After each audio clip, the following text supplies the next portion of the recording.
In Ashkelon. I want to go now to Eylon Levy, the Israeli government spokesman here. You are here with me after 2 o'clock in the morning. You are here for a reason. There's a lot happening right now. What is Israel doing tonight? Israel at the moment is pushing ahead with its campaign to defeat and destroy Hamas in response to the October 7th massacre. You know, it's been only 3 weeks since Hamas death squads invaded southern Israel, butchering, burning, beheading, raping, torturing, mutilating their way through our southern communities.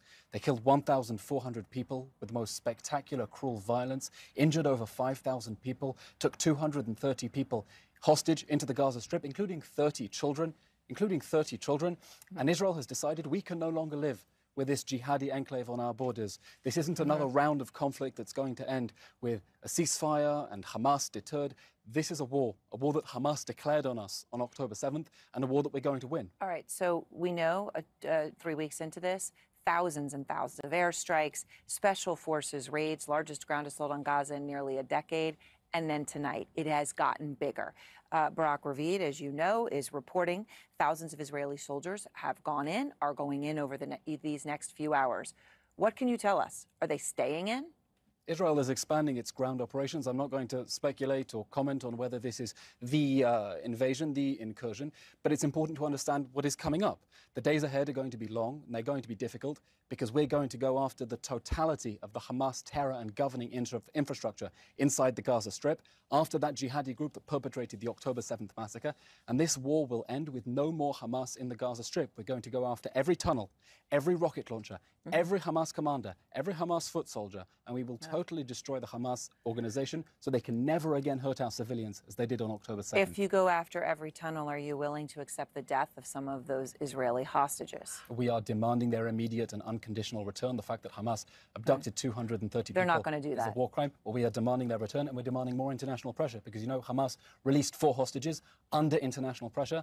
That pressure, both from the Israeli military and diplomatic pressure, is increasing. And we're calling on the whole world to put more pressure on Hamas, on its commanders, on its supporters as well, because we want our civilians back. There is no excuse for holding them hostage inside Gaza. If you continue this assault, obviously, the reality of it is they may not see it that way. The reality of it is they may say, too bad, we're going to hold your hostages. Is it true? Is it fair to say that Israel has made a choice? That if you have to choose between hostages and getting rid of Hamas, you have chosen to get rid of Hamas? That is completely incorrect. Israel's stated war aims are to return the hostages and to destroy the terror organization that took them captive, so that they can never again abduct our civilians. Those two aims, bringing back the hostages and destroying Hamas, go hand in hand. All right, can you tell us about the silence that we're seeing in Gaza tonight? Not the actual silence, the silence from a communications perspective. I have nothing to add on that. Is that going to change, or is that just a blackout? I have nothing to comment on that. Nothing to comment on that. And the other question for you is, in these hours here, as Barak Ravid's reporting, right, that you're going to continue to be sending more soldiers in.